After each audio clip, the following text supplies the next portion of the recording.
Nessa 10ª edição do Fleirachá, que tem como tema três palavrinhas que são muito emblemáticas. O Fleirachá esse ano tem como lema abolição, independência e literatura. Então nosso papo vai girar um pouco em torno disso e vai também girar em torno das diásporas, do legado e dos tambores. Então, para começar, eu dou as boas-vindas ao Edmilson, ao Ungulani. Bem-vindos ao 10º Fleirachá. Olha só, eu gostaria de começar com uma questão interessante. Aqui no Brasil, Edmilson é um nome muito comum, como o meu, Rafael, mas Ungulani é um nome muito sonoro, Ungulani Bacacossa, é um nome muito bonito, muito sonoro e tem uma história muito bonita por trás desse nome, uma história interessante. Bem-vindo, Ungulani.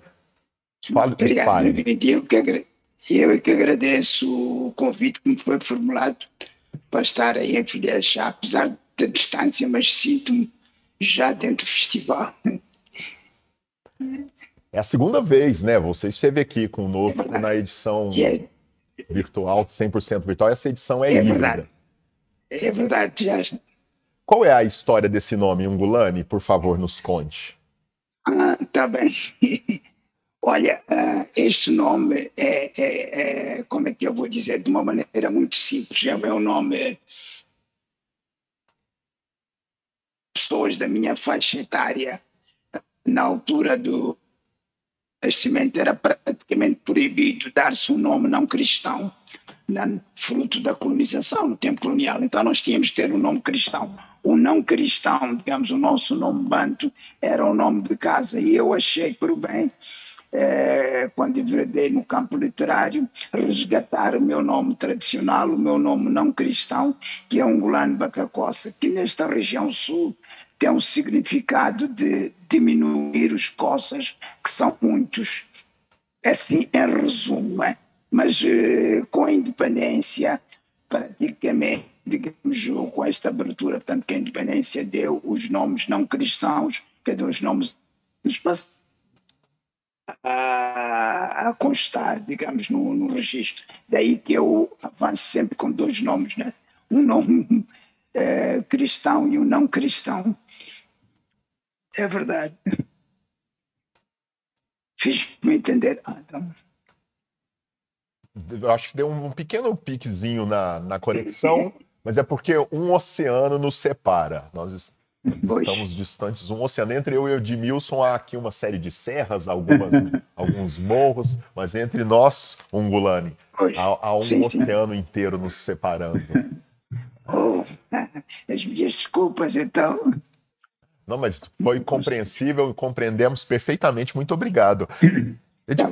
Edmilson, eu tenho aqui em mãos um livro seu, quase, que me acompanha já há um bom tempo. É um livro que eu gosto muito. A minha edição, eu espero um dia estar presente, com ambos, né, presentes para pegar o autógrafo, pegar uma dedicatória. Eu tenho aqui em mãos o Quase. Eu gostaria de começar, Edmilson, com uma questão interessante. Desde que eu comecei a te ler, eu te via como poeta. E você, de repente, aparece com uma trilogia, com uma série de livros em prosa. Como é essa questão? Bom, Rafael, bom dia. Bom dia a todos que nos acompanham nessa manhã. E antes de comentar a sua proposição, queria salientar que para mim é um encontro muito especial hoje, por várias razões. Primeiro, por marcar mais uma atividade em companhia do querido amigo Afonso Borges, né? É um prazer conhecer você também aqui à distância, a Pauliane, que nos acompanha também. É importante porque a Fleirachá esse ano celebra dois nomes significativos da literatura brasileira, de temporalidades diferentes, no caso, a Maria Firmina dos Reis e o Itamar Vieira Júnior. Então, é um fato a se ressaltar. E, por fim, é um reencontro com o Ungulani Bacacossa, depois de 24 anos. Nós nos conhecemos em 1998, durante um seminário em Ascona, na Suíça, em que os temas eram as culturas populares na América Latina e ainda os resquícios do colonialismo e a sua imposição no continente africano, né? É bom reencontrá-lo, Bacacossa, mas é triste voltarmos a discutir aqueles velhos problemas de 20 anos atrás. O colonialismo se refez e tem causado grandes danos aí a todos nós. Mas o saldo é positivo. É um prazer enorme estar com você. Nós somos seus leitores aqui na Faculdade de Letras da Universidade Federal de Juiz de Fora. Temos um curso específico de literaturas africanas em língua portuguesa e há sempre um capítulo muito específico em que a gente tenta a cada ano decifrar um pouquinho do Alalap, que é um grande enigma para nós ainda hoje. Então é um prazer enorme. Obrigado. Bom, voltando ao seu comentário, Noli, na verdade, é o que eu tenho dito em outras ocasiões, né? Parece que, quando vem a público essa questão da minha obra em prosa, ela surge como uma espécie de novidade ou uma estreia. Na verdade, eu devo dizer que, ao longo do tempo, eu comecei primeiro com ficção. As minhas primeiras obras, ali na faixa dos 20 anos, eram obras de ficção, que depois eu descartei, nunca cheguei a publicar, mas, inclusive, algumas referências da época, aqui no início dos anos 80, que eu tinha era como obra em prosa, no campo da ficção, contos, alguma coisa assim. E enveredei posteriormente para o campo da antropologia e da etnografia, e aí tem um percurso bastante longo, com a obra em prosa, mas ensaística. Então, a poesia veio depois magiando, sendo incorporada a esse processo todo, de modo que, para mim, particularmente, a edição desses 3 volumes no final de 2020 não representa propriamente uma estreia. Para o público, talvez sim, porque aí aparece de maneira mais distinta, né? O que é obra ensaística, o que é obra poética, o que é obra ficcional. Embora eu, hoje, particularmente, entenda que cada vez mais essas instâncias se imbricam umas nas outras. Na medida em que cada livro que eu publico atualmente não é nem um livro de poemas, um livro de prosa de ficção, mas é tudo parte de um grande projeto que é, na verdade, tentar construir uma grande reflexão filosófica sobre muitos dos problemas que nos afetam dentro do território brasileiro, mas, sobretudo, nesse campo vasto que é das diásporas africanas no mundo. Você falou de datas, Edmilson, e hoje nós estamos no dia 14 de maio do ano de 2022. Então, 14 de maio ontem foi uma data muito simbólica aqui no Brasil, né? A data 13 de maio, lá em 1888, quando foi assinada a Carta de Abolição da Escravatura. O Fleira Axé esse ano tem falado muito sobre isso. Nós temos como curador um amigo que vocês têm em comum, que eu sei, que é o Tom Farias, ele acaba de me contar, que conhece ambos. E essa data é uma data de impacto, né? Ou há controvérsias? O que você me diz? Olha, eu penso que, como fato histórico, é inegável que você tenha que analisar o processo de assinatura da Lei Áurea. O processo legal. Houve um determinado momento em que uma instância, então, do Estado instituído, ele promulga uma lei e essa lei passa a ter uma validade. Esse é um dado, esse é uma face desse evento. Porém, é preciso entender que os fatos históricos se elaboram a partir de diferentes frentes simultâneas. Então, a data da libertação, na verdade, não se resume à assinatura da lei. Você tem, hoje, se conhece por dados históricos, pesquisas, análises, que é um vasto movimento, oriundo, inclusive, das populações negras do Brasil, bem antes da assinatura da Lei Áurea, e que veio impactar de modo decisivo para que, então, o regime escravista chegasse legalmente ao seu final, com a assinatura da Lei Áurea. Hoje, inclusive, há uma ênfase muito grande nesses movimentos sociais que precederam a assinatura da lei, que justamente colocam em destaque as grandes confrontações que ocorriam, por exemplo, no campo.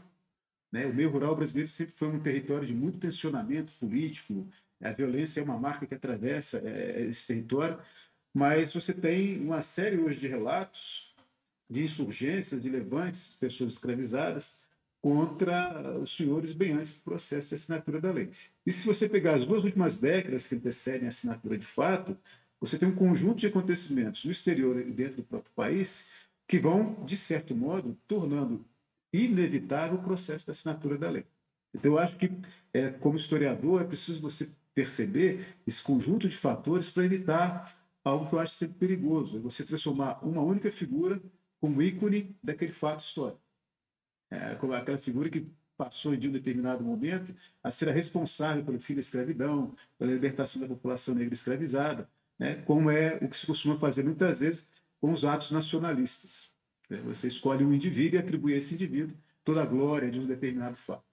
a prática histórica mostra que é bem diferente, né? E as lutas sociais das populações negras no Brasil, que não são um fato novo, permearam todo o período colonial brasileiro, permearam todo o período de vigência da escravidão. Me parece que hoje essas lutas é que precisam ser melhor compreendidas, divulgadas para o grande público, para ressaltar que o protagonismo ele é coletivo, muito mais do que individualizado. Na nossa mesa, né, tem a palavra legado. E eu fiz essa pergunta pensando exatamente nisso. A minha geração cresceu muito ainda, imaginar que a minha geração ali dos anos 80, 90 cresceu muito ainda com essa visão histórica, né? Uma visão histórica ainda eurocêntrica, de um herói que resolveu todos os problemas numa canetada, uma heroína que resolveu todos os problemas numa canetada. É uma questão que eu acho que o Angulani conhece muito bem, né? Quando vocês implementaram o processo de luta anticolonial, houve sempre esse tensionamento. Claro, alguém tem que assumir liderança política dos eventos, mas, como é o caso de Moçambique, por exemplo, as movimentações populares são fundamentais, não, Angulani? Sempre foram, né?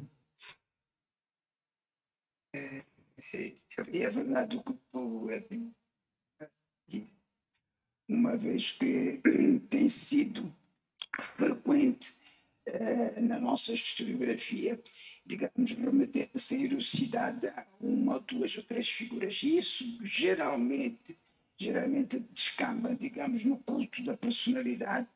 Muitas das vezes os países tornam-se independentes e às vezes há o culto da personalidade.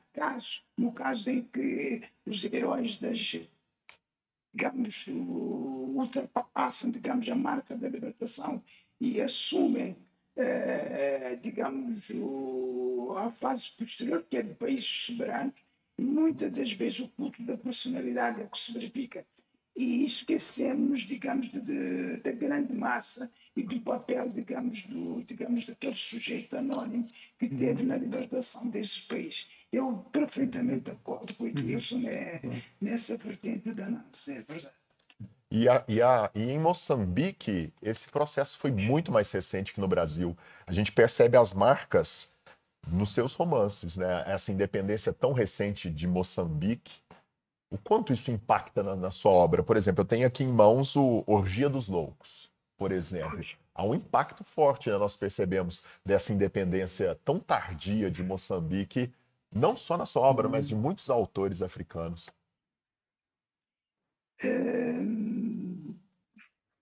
Em relação ao afirmar isso, eu pertenço, de certo modo, na geração que emerge no pós-independência. E o pós-independência em Moçambique praticamente foi o último quartel do século XX. Numa época em que já muitos países africanos já haviam emergido, já se tornaram independentes, e a luta em grande parte dos países do continente africano já circunscrevia-se na questão do neocolonialismo, na questão da dependência em relação à antiga potência colonial. E praticamente nós tornamos independentes numa altura em que os grandes blocos ainda, não é?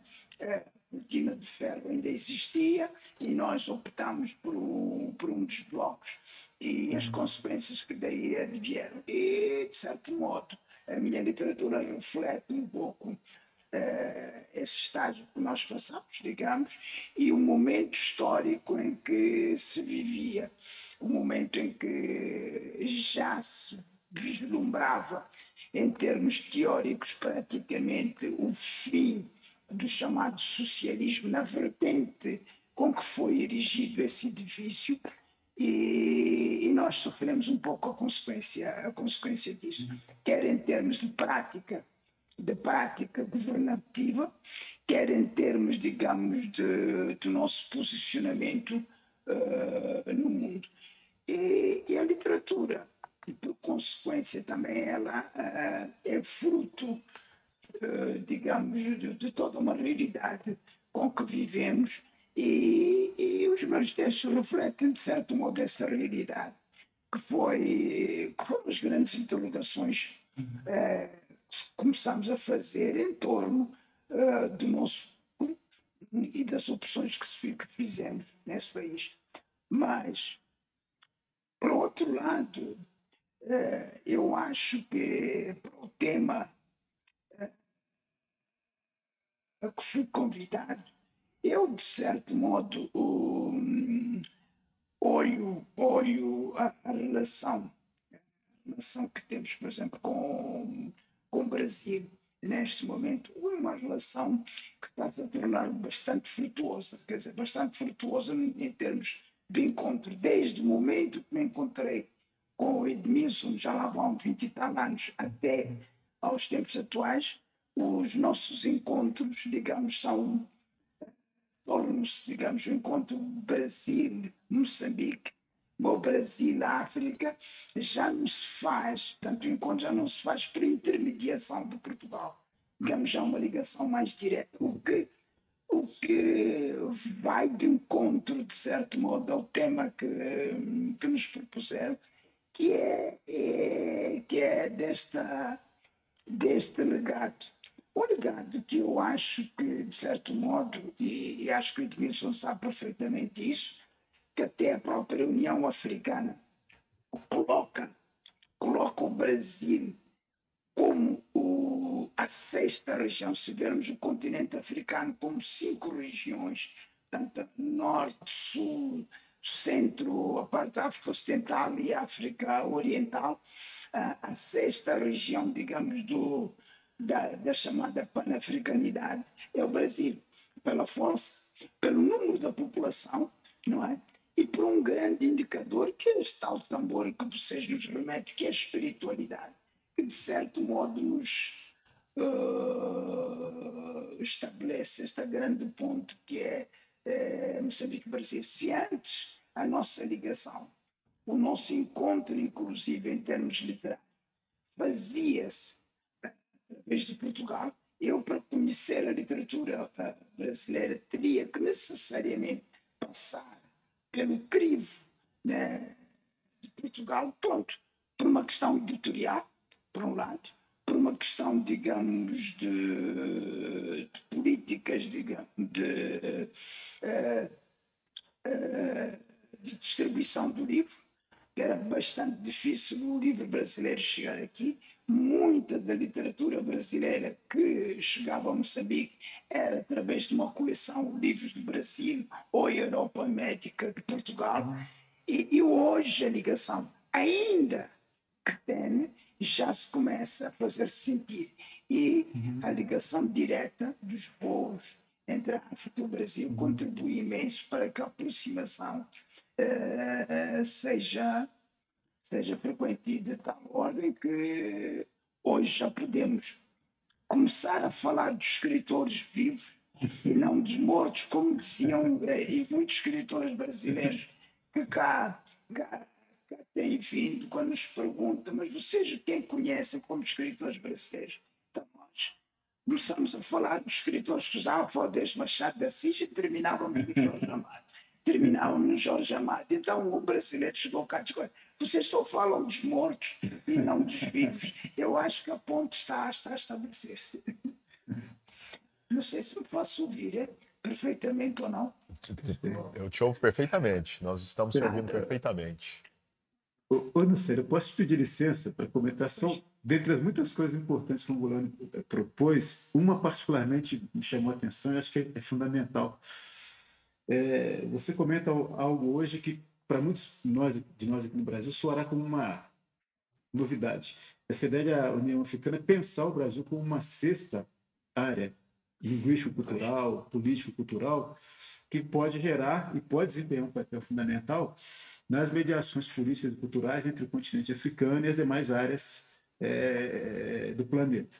Então, é muito difícil, inclusive, para muitos brasileiros que sequer imaginarem que o Brasil desempenha esse papel fragmentariamente, fracionariamente, na medida em que, como muitas das mesas do festival vem demonstrando, né, as nossas problemáticas internas, sobretudo de racismo, processo de exclusão e violência, historicamente agem no sentido de apartar, por um lado, a ligação do Brasil com o continente africano. Na contramão histórica, por sorte, você tem os movimentos que é o contrário. Não só reforçam esses vínculos do Brasil com o continente africano, mas tenta ramificar as relações do país com outras áreas também políticas. Então, uma visão muito mais abrangente, muito mais pluralizada. Então, sobre esse aspecto, acho que para nós brasileiros, nos pensarmos como essa sexta região de dialogal, em vários sentidos, representa uma oportunidade, primeiro, né, de colocar no nível de discussão mais aberto as questões da língua portuguesa. E nós sabemos muito bem, elas quase sempre se desenvolvem em circuitos fechados, elitizados, de cima para baixo, sem levar em conta.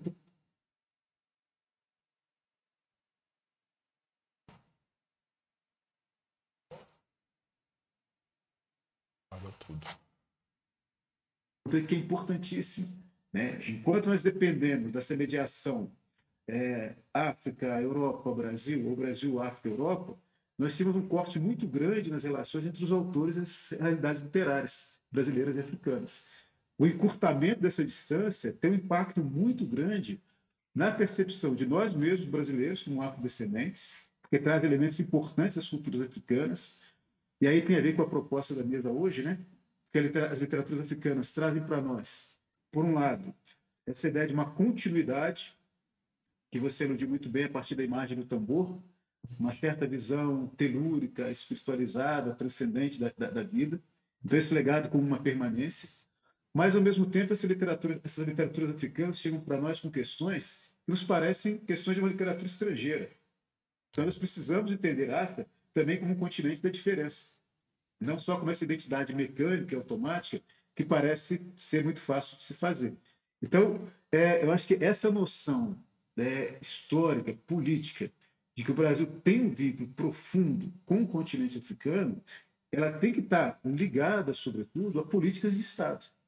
Vivenciamos isso muito bem há cerca de nas duas administrações do governo de ordem mais popular, aquela lógica de um diálogo sul-sul ampliou muito esse campo discursivo e dialógico, inclusive dando maior relevância às embaixadas brasileiras nos países africanos. As embaixadas são essa presença que marca o interesse de um governo em determinada região. Lamentavelmente, agora, nos últimos tempos, estamos vivendo um período complicado, né, de fechamento, inclusive, de muitas embaixadas, mas restou, né, em muitos de nós que somos da área da cultura, essa ideia inequívoca de que não dá mais para adiar o diálogo, sobretudo contemporâneo, entre os nossos países. Né? O passado continua relevante, né? A retórica da memória é fundamental, mas há uma contemporaneidade hoje que é desafiadora. Né? Há problemas que são novos no campo político e literário, sobretudo. Né? É verdade. Se o nome me permitir um bocado de indisciplina, eu queria À vontade. um bocadinho o que Edmilson disse, que eu acho que é fundamental. O que o Edmilson disse é que eu olho a questão do Brasil e a questão, digamos, da cultura afro-brasileira, etc. E eu vejo isso, digamos, na perspectiva de uma dupla consciência, digamos. Posso ver, se por um lado a questão da brasileiridade, a questão de pertença ao Brasil, que é um fato, por outro, há esta ligação dessa espiritualidade, deste lado mecânico. E quando eu me referi e esta coisa de que a União Africana também vê alguns setores mais avançados, veem o Brasil como a sexta região, é fundamental porque permite com que o Brasil, nesta sua segunda consciência de pertença a esse passado, a essa ligação, de olhar o continente como algo dinâmico, de olhar o continente como algo que onde todos os acontecimentos sociais, onde as ditaduras, os regimes populares, onde tudo isso, e não como algo romântico, não é? Eu devo dizer uma coisa, houve uma altura que fiquei um pouco atordoado, não diria assim tão chocante, mas fiquei assim meio grogue, como se levasse um murro no rim. Foi quando, acho que foi na Bahia, em que fui a uma das casas e encontrei assim a grande filha de um dos ditadores da Nigéria. Buscava para se distrair. E eu olhei para aquilo e disse, não, pô, este fulano aqui é um grande ditador. Então, que eu digo, para mim, que também com o Brasil, neste encontro com a África, tem que ter também um olhar crítico. Não só esse olhar, como tu dizes, né? Mecânico que nos faz, são esses que existem, mas ao mesmo tempo olhar esta modernidade. E nos une a todos e que as grandes questões, né, as grandes questões do nosso e a visão do que queremos e os erros que se cometem em todas as latitudes, a África também está lá dentro. Não é? E eu acho que isso é fundamental para a tomada, digamos, essa consciência e da relação que possa vir entre a África e o Brasil. E não a África num todo, né? São 54 países. E Ronda, não sei, passamos a 55, não posso precisar, mas mais ou menos por aí. E a diversidade é enorme, quer dizer, não podemos dizer que estamos aqui num mundo ideal, né? Era só uma parte para concordar contigo, Edilson. Eu teria tanta coisa mais a comentar. É ótimo. Vou na mesma linha do seu raciocínio, na mesma linha. Pode puxar esse fio aí, Edmilson, à vontade. Eu estou aqui para ouvi-lo. Então tá bom. É a saudade dos 20 anos do encontro que nós tivemos, né? Os assuntos ficaram no meio do caminho. Mas nesse ponto, só para a gente não fugir então muito à proposta da mesa, eu retomo então a ideia do legado, né? Porque eu acho que quando você constrói, por exemplo, certos movimentos políticos, até para facilitar a ação e a prática política, você reduz a complexidade dos fatos a slogans. Né? Aquelas frases de movimento, de animação, que você tem que faz com que você mobilize a ação de quem está relacionado a essas temáticas. Então, aqui entre nós, por exemplo, a ideia do legado, claro que ela tem essa função importante que nos permite olhar o passado e verificar nele certas molduras que permanecem. Então, você pensa, por exemplo, na grande importância que tem a experiência religiosa que as comunidades africanas trouxeram ao Brasil, apesar do processo de escravização. Então, a experiência religiosa é um elemento, uma moldura, um legado que tem uns aspectos fixos que são necessários. Há que permanecer alguns desses elementos. As hierarquias, as estruturas mitológicas. No caso, por exemplo, no Brasil hoje, né, se reconhece muito as duas grandes linhagens de culturas africanas que chegaram entre nós no campo religioso, o mundo iorubá e o mundo banto. Isso ajuda muitas comunidades a se organizarem para cultuar essa memória buscando um fio da origem. E você pode construir, idealmente, essa referência como elemento mobilizador da sociedade. Esse aspecto do legado é importante. Mas a gente não pode deixar de pensar também o legado como uma experiência dialética. E aí eu sempre lembro o nome de dois pensadores importantes, né? O senegalês, o nigeriano Chinua Achebe, né? e o senegalês Honoré Guessi. Os dois têm dois comentários sobre a noção de tradição que nos ajudam a pensar o legado. Né? Na lógica dos dois, a tradição é, simultaneamente, uma permanência, né? Esse culto a algo que precisa permanecer, mas ela traz em si mesma uma dinâmica da transformação. A tradição também é mudança, ela tem um germe de uma renovação que é necessária até para que o legado permaneça. E muitas vezes nós esquecemos no discurso cotidiano desse outro aspecto do legado também como transformação, como reelaboração cultural. Daí a necessidade de, por exemplo, né, como sujeito, contemplar minhas relações com a Europa, com os outros países da América, com a África, pensando sempre que estou diante de uma cultura que eu não conheço na sua totalidade. Eu tenho que mergulhar nela, eu tenho que investigá-la, eu preciso estudar. E aí eu acho que é onde as literaturas africanas têm desenvolvido um papel interessantíssimo, que é, por exemplo, quando vem as edições para o Brasil, primeiro vem o impacto de que as histórias, às vezes, são aparentemente parecidas com as nossas. Mas só aparentemente. Porque, na medida que são narradas numa língua que é portuguesa, mas que também é outra, as edições brasileiras vêm permeadas de notas de rodapé, textos explicativos. Ora, isso já mostra, então, que é uma cultura aparentemente familiar, mas também estrangeira. Isso me obriga, né, se quiser ter um entendimento mais amplo dessa literatura, ou dessas literaturas africanas, a esse mergulho do aprendizado, como eu tenho que fazer com qualquer literatura estrangeira. Né? Então, eu acho que essa questão, então, né, de pensar sempre as nossas relações com o continente, com os vários países.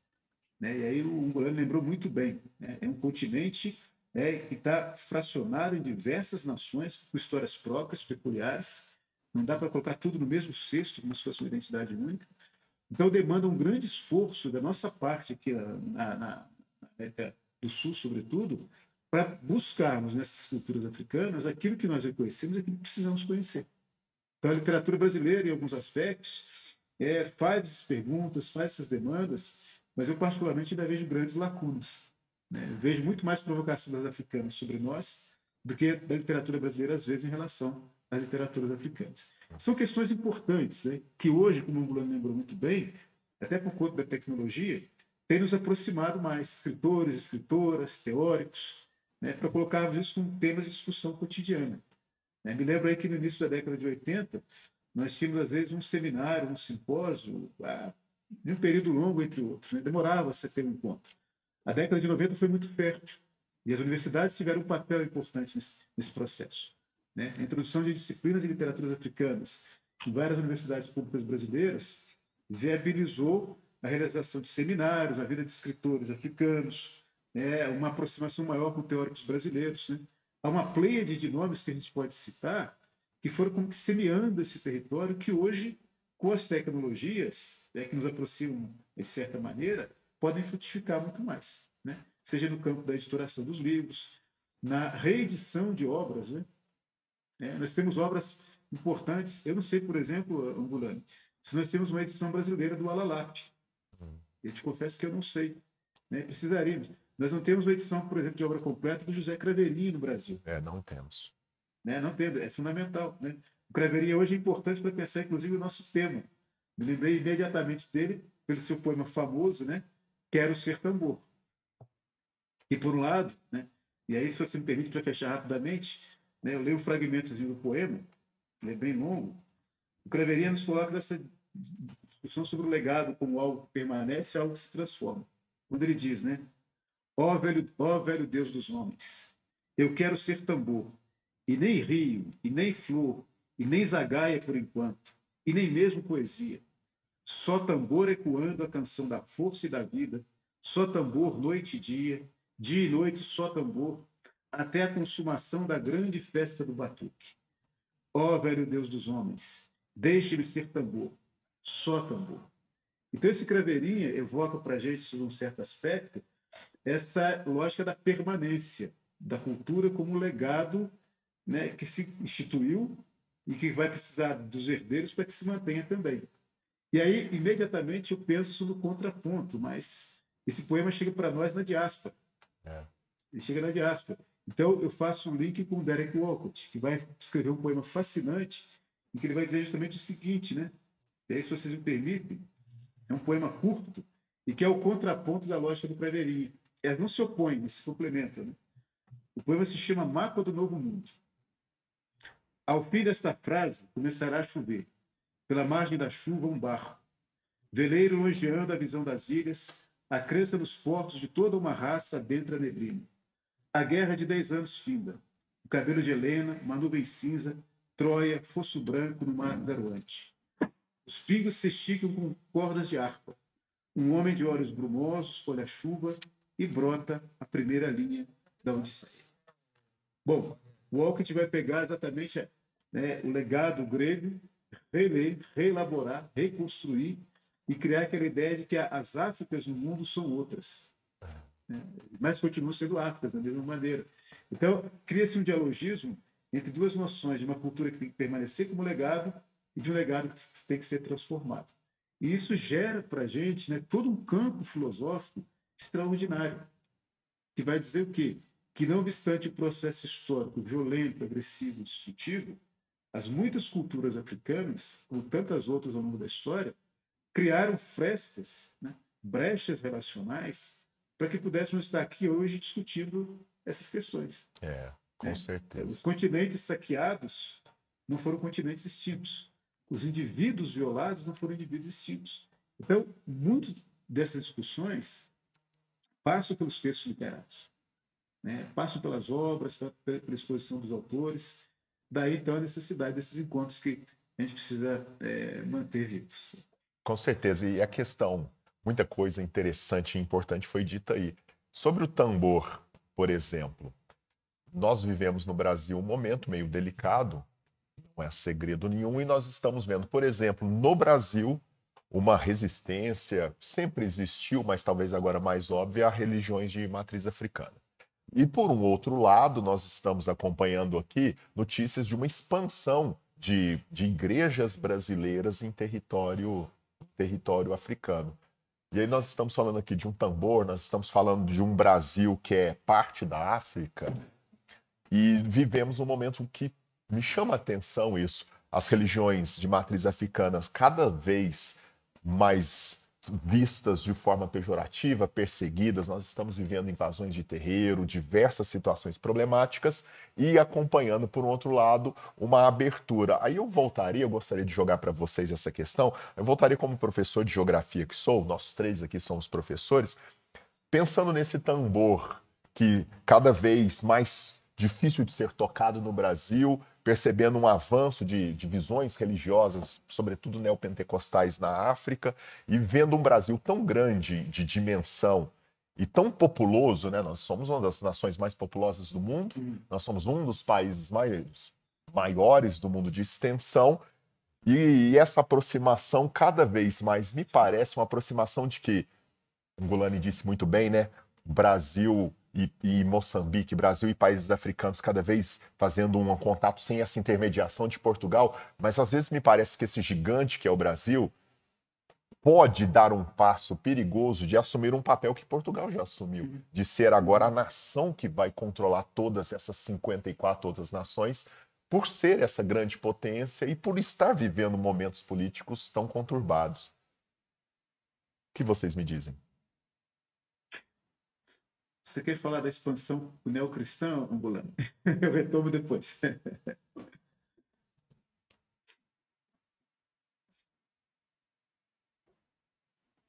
Havia tirado o som, né? Não, é muito difícil abordar assim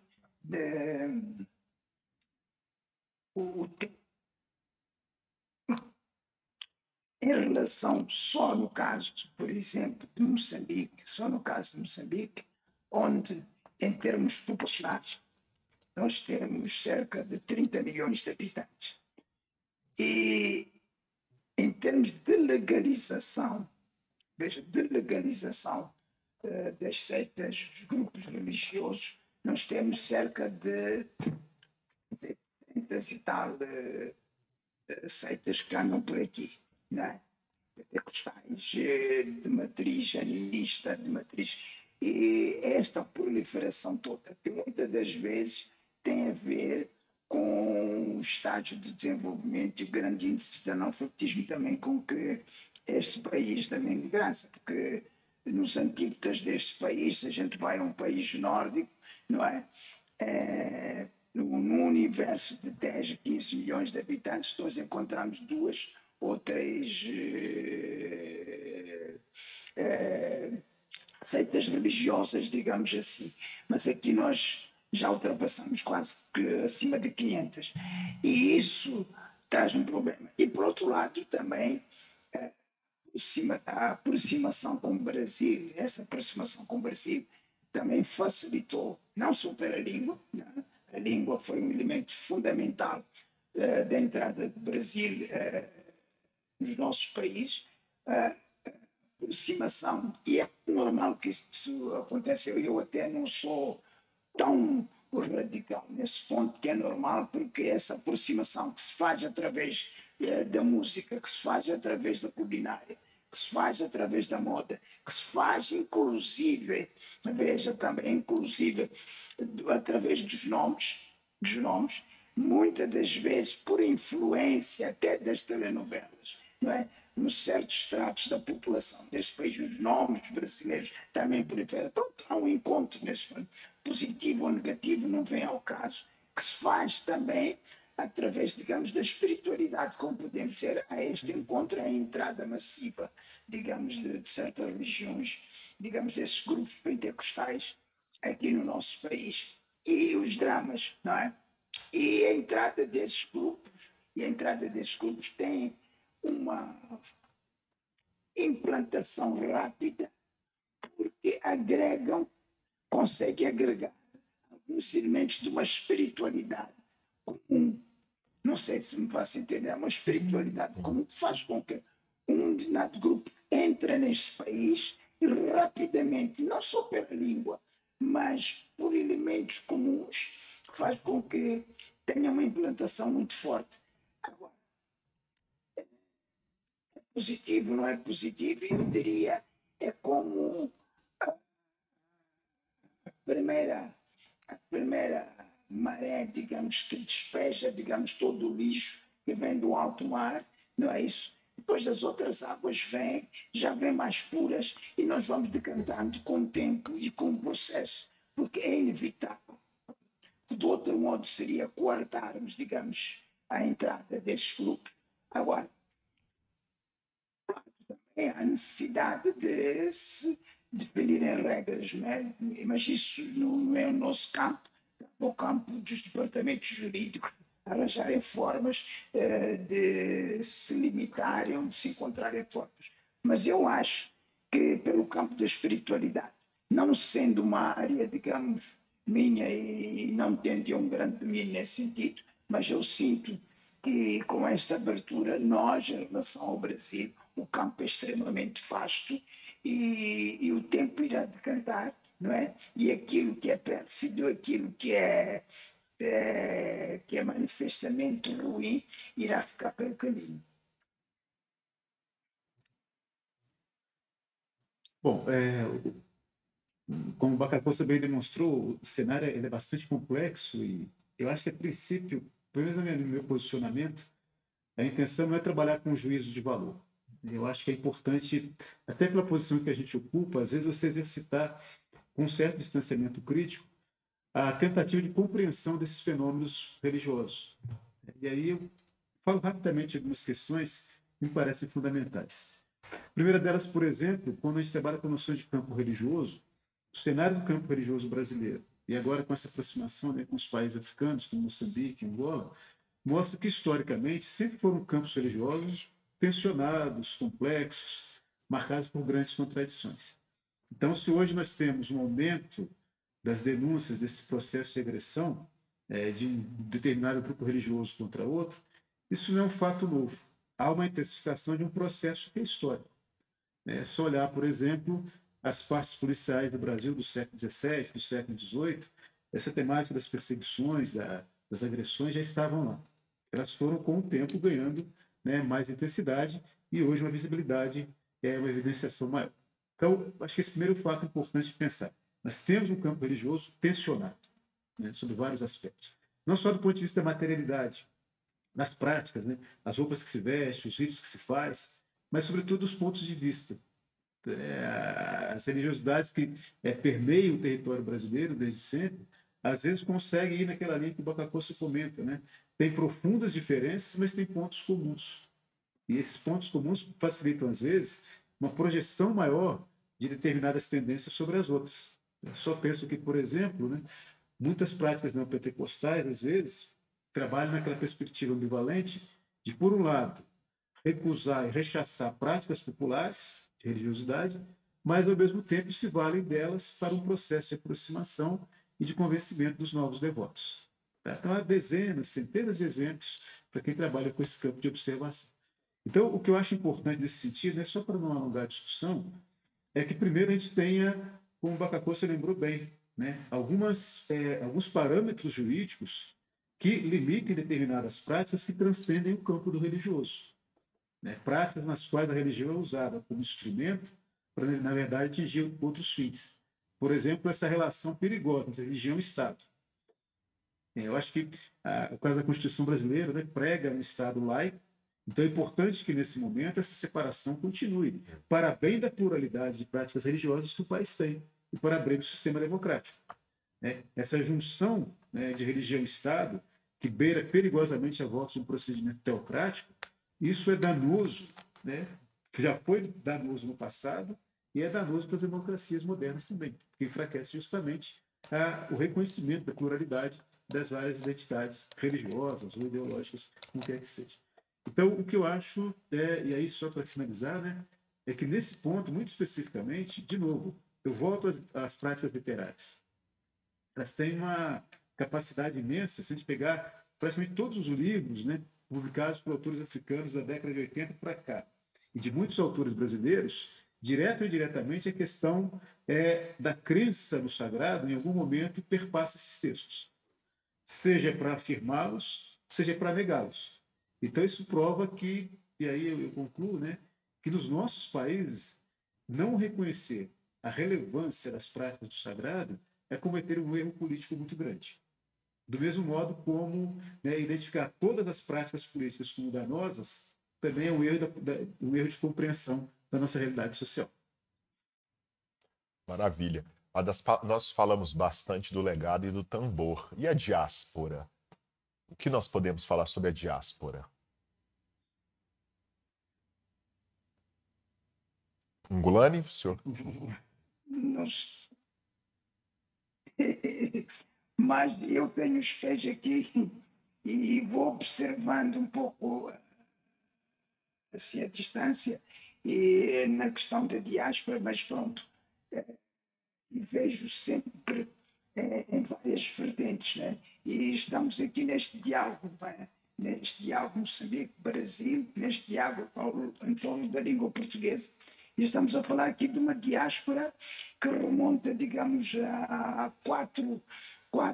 5 séculos, de uma diáspora onde, de certo, fomos, ao longo da conversa que tivemos, fomos tocando alguns elementos que, tal como uma concha, que elementos que foram espezinhados, elementos que foram, digamos, uma tentativa de assassinar, mas sobreviveram e hoje emergem e tentam adquirir uma certa cidadania, no caso do Brasil, e essa diáspora, digamos, numa das suas vertentes, numa das suas consciências, digamos, de pertença e de ligação a um outro espaço, há elementos que prevalecem, que fazem com que comunicação e desta forma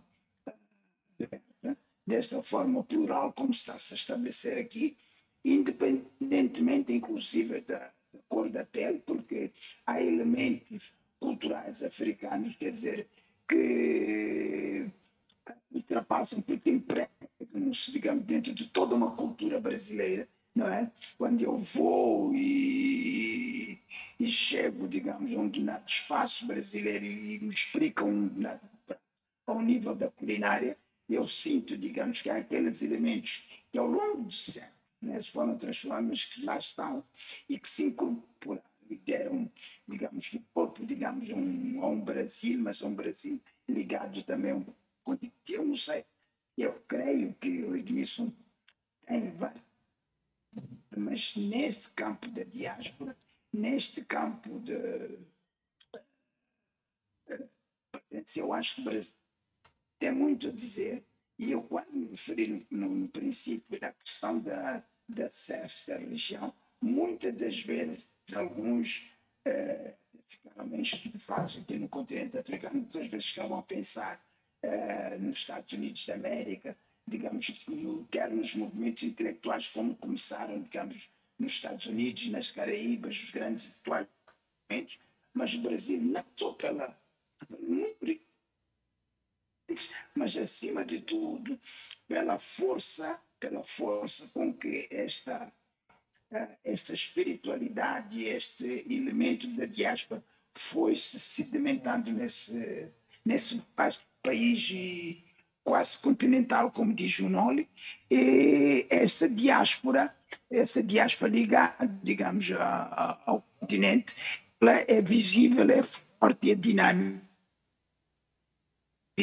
É o que nós sentimos aqui, é o que nós sentimos, é o que nós vemos nesta aproximação, e uma aproximação que se estabelece, e como o Edmilson falou antes também, é esta relação dialética que se vai estabelecendo. É provável que nos elementos, ao nível desta diáspora, um dos elementos que é o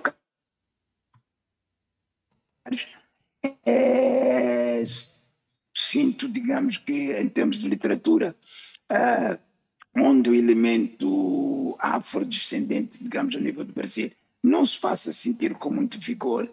Recordo-me que nos anos 80, digamos, de São Paulo e do Rio de Janeiro, através das revistas fizeram chegar, mas hoje já há autores que ultrapassam as barreiras, mas vivemos, por um lado, também numa espécie de ditadura das editoras. Hoje as editoras determinam, digamos, qual é a moda que nós devemos seguir. Muitas das vezes, nos tempos que nós chegamos a viver, antes, em que queríamos conhecer, por exemplo, a gente estuda a literatura do Senegal, não é? Numa coisa, por exemplo, os franceses têm, não é? Dão-nos uma amostra de tudo o que se escreve no Senegal. Mas hoje, com o neoliberalismo, não é? Já em relação à Nigéria, já não nos mostram, por exemplo, no caso dos anglo-saxónicos, o que se escreve na Nigéria, mas são os autores que mais vendem na Nigéria. Que é boa e é má ao mesmo tempo, né? Que é boa e é má, leva-nos a interrogar-nos sobre as literaturas locais, mas ao mesmo tempo esquecemos de outros autores que são importantes, mas que em termos comerciais não chegam ao grande público. Mas, nota, estou a falar da literatura, estou a falar da gastronomia e estou a falar da música, né? Da música, que é essa grande... do próprio tambor e o batuque. Está-se a ouvir? Estão a ouvir? Travou um pouquinho, mas agora acredito que voltou. Tá bom. E então eu acho que nessas várias vertentes dessa grande do Brasil,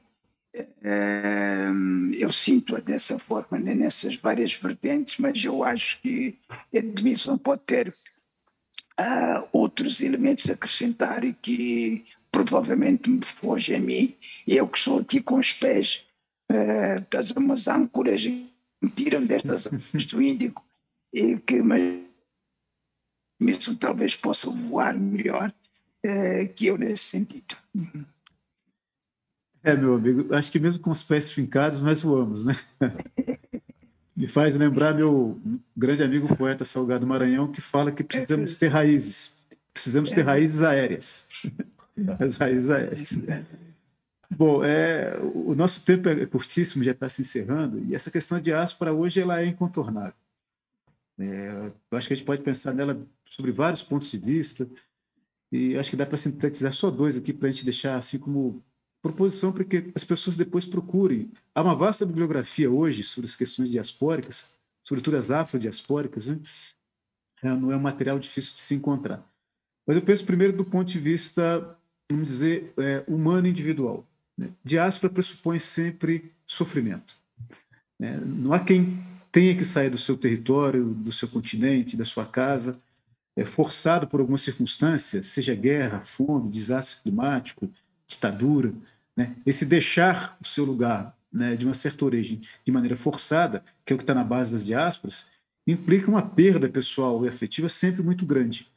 Então é o que nós vemos, né, quando você faz uma leitura afetiva da historiografia a partir do tráfico da escravização, né? Pais ficaram para trás, filhos, mães, e essas pessoas têm nomes, histórias, têm afetividades. Então a diáspora pressupõe, na minha perspectiva, sempre como ponto de partida, um processo de perda do indivíduo, né? Um processo doloroso. A questão é que, historicamente, as grandes populações que tiveram que se deslocar viram, inclusive, no próprio processo da destruição, a necessidade, e aqui eu abro uma aspas, né? A oportunidade, inclusive, de uma reconstituição das suas próprias noções de história, de herança, de sentido para a vida, né? É como se você tivesse que tirar do abismo, né, onde você está obrigatoriamente afundado, a condição para o voo, a condição para elevar-se, para estar acima do próprio abismo.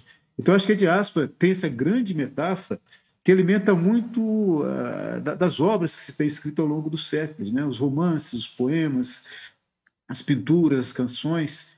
Da dor você extrai essa grande condição, que é mais do que sobrevivência, mas de criação de uma outra vida. Em termos históricos, objetivamente falando, eu gosto de pensar sempre em três momentos, assim, simplificando bem, dessa grande diáspora africana no mundo. Claro que a primeira é relativa ao tráfico negreiro, aquele tráfico histórico, gerenciado por europeus, com associação de grandes proprietários das áreas coloniais, e ele tem uma duração muito longa. Se nós pensarmos que 3 séculos e meio de tráfico escravista, não são 3 dias.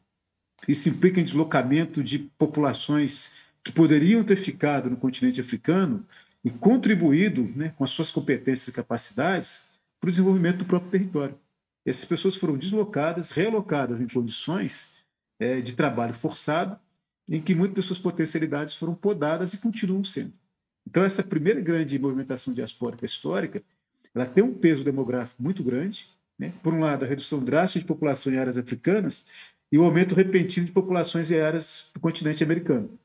Então, 2 movimentos demográficos muito significativos. Isso tem consequência. Do ponto de vista político, o não reconhecimento, a ruptura dos processos identitários dessas populações escravizadas, né? Isso é um legado terrível da escravização. As pessoas negras têm que ser reconhecidas no mundo hoje ainda, né, para afirmarem que são sujeitos. Então, houve uma construção política muito vigorosa para essa despessoalização dos sujeitos africanos. A questão econômica, né, essa primeira diáspora histórica a qual estamos referindo, ela gerou um processo econômico de profunda desigualdade, né, de grandes massas populacionais trabalhando por benefício de minorias. Né? Não por acaso o Brasil ainda hoje, vou usar uma expressão aqui bastante drástica, é uma sociedade estamental. Pouquíssimos milionários, muitíssimos pobres. Então, é resultado desse processo de escravização. Então, esse primeiro movimento afrodiaspórico. Penso numa segunda movimentação afrodiaspórica que eu acho importante, talvez seja menos conhecida no Brasil hoje, que são os deslocamentos de populações africanas da década de 80, 90, até início dos anos 2000, e que culmina com aquelas imagens terríveis e dolorosas que são as embarcações naufragando no Mediterrâneo. Aquelas imagens carregadas de sofrimento, que as pessoas tentam fugir das suas áreas onde tem risco de vida e não conseguem chegar ao continente europeu. Então, esse movimento diaspórico recente ele é fundamental. E depois, um terceiro movimento diaspórico, né, no caso das populações negras no mundo, são as movimentações internas, né, dentro do próprio continente africano e dentro do próprio território brasileiro. Há grandes movimentações de populações negras e que geralmente coincidem com processos de recusa das áreas centrais de aceitar essas populações. Né? No Brasil, resultou num processo agressivo de favelização, as populações negras são jogadas para periferias das grandes cidades, ou então, né, em grandes centros como São Paulo, parte dessa população vai ocupar as ruas ou vai ter aquele mergulho sofrível, né, no uso das drogas, da marginalização, como é o caso característico da Cracolândia hoje em São Paulo. Né? Você olha o perfil das pessoas que estão ali, são basicamente afrodescendentes. Então você gera, nesse último caso, né, do Brasil especificamente, uma diáspora interna que só reforça o fato, né, na minha perspectiva, de que muitas vezes os afrodescendentes ficam aqui como sujeitos que não estão no seu próprio país. São homeless, né, são estranhos no próprio território.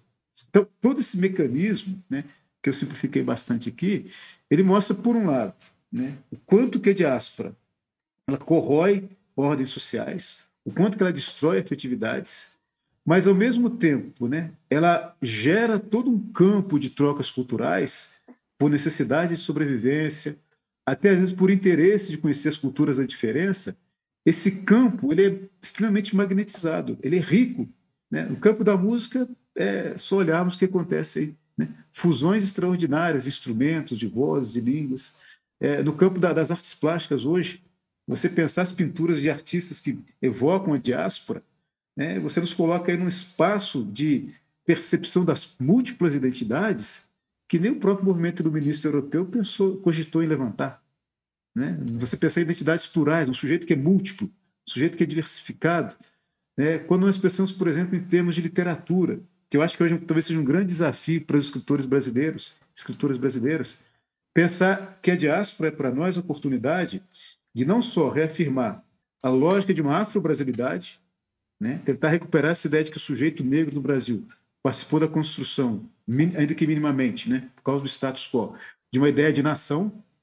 Então, há uma brasilidade que conta com a participação efetiva das forças dos afrodescendentes, mas seria importante pensar também nesse outro grande território transnacional que nos permite dialogar com sujeitos afrodescendentes em várias partes do mundo, espraiados, diversificados, falando outras línguas que não só o português, né, que estão escrevendo formas romanescas que não têm nem muito a ver com o romance europeu tradicional, que estão fazendo fusões de gêneros, fusões linguísticas, gerando campos metafóricos de percepção de mundo que só poderiam ser constituídos nesse território difuso, né, de onde se fez do sofrimento uma capacidade de criação. E aí fecho com uma imagem que pode nos ajudar a pensar sobre isso, que é o do cubano Benítez Rojo, né, que olha para o navio negreiro, né, claro, considerando todo o seu aspecto destrutivo e violento, mas percebendo também dele o quê? Um grande lugar, um grande laboratório de experiências linguísticas. Pensando-se em viagens que duravam longos períodos, né, você tinha ali, temporariamente, africanos, não africanos, europeus, brancos, não brancos, negros, mestiços, forçadamente pela situação, tendo que gerar, né, uma conexão linguística que não era possível nos territórios isolados, ou da América ou da Europa. Então, olha como que o navio negreiro passa a ganhar uma perspectiva que é outra, claro, sem esquecer aquela dos tumbeiros, o espaço de morte, de violência. E eu acho que nesse ponto, então, né, e eu concluo, eu acho o quanto que é importante, às vezes, nós frisarmos os fatos culturais, mas as artes, a literatura em particular, nos ajudarem a imaginar o que podem ser os fatos culturais. O papel da literatura, se é que ela tem algum, né, como esse espaço, essa condição de poder imaginar o que a cultura poderia ser. Falaram da música, né? Se fôssemos falar da música, poderíamos mais uma hora aqui só por conta dessas relações todas com a música. Exato. Mas, infelizmente, realmente, nosso tempo chega ao fim. Olha que pena. Tanta coisa ainda para se dizer, tanta coisa ainda a se refletir.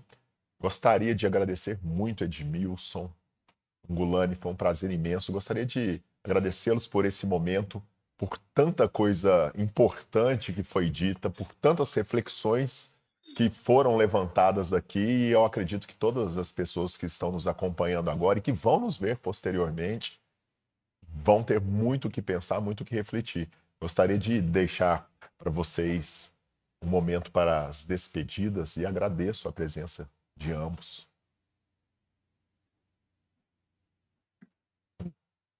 Ngulane, começando com você, pode ser? Eu agradeço. Numa hora a gente só aflora, digamos, as grandes questões, mas foi uma conversa maravilhosa e rever aqui o Edmilson, com quem creio que de hora em diante terei oportunidade de através de e-mails ou outras formas de poder conversar com ele e dizer ao Edmilson que há uma editora em São Paulo que já está virada, digamos, para a edição das literaturas africanas, não só de língua portuguesa, mas que de outros quadrantes como o Zimbábue, a Nigéria. Eu creio que, se me permite o espaço, não sei de publicidade ou não, mas que é a Capulana, acho que tem algumas coisas que pode chegar, e agradecer a Filiara Chá por esta oportunidade que me deu de poder conversar e poder estar aqui. Obrigado também. Bom, eu faço minhas as palavras do Ngulane, né? Foi um prazer imenso reencontrá-lo. Faltou a proximidade do abraço, meu grande amigo. Né? Sou um grande leitor, admirador da sua literatura, da sua escrita, das questões que você propõe, né? Como você mesmo disse, algumas afloraram aqui, mas os seus livros estão abordadas de maneira extraordinária. Fica um convite, então, para os leitores, leitoras, né, que leiam, conheçam a sua obra, procurem, junto com outros autores e autoras moçambicanas. Agradeço a toda a organização do Filiara Chá pela oportunidade. Agradeço ao Rafael aí pela gentileza de nos acompanhar também, nos dar a oportunidade dessa conversa, e que ela seja uma semente que frutifique com o tempo, né? Muito obrigado, Ngulane. Um prazer imenso. E obrigado a Pauliane também, que nos acompanhou. Sim. Obrigado. Eu conversei aqui com o Edmilson, com o Ngulane. Esse é o 10º Filiara Chá. Muito obrigado a todos vocês que nos acompanhou até aqui e até a próxima.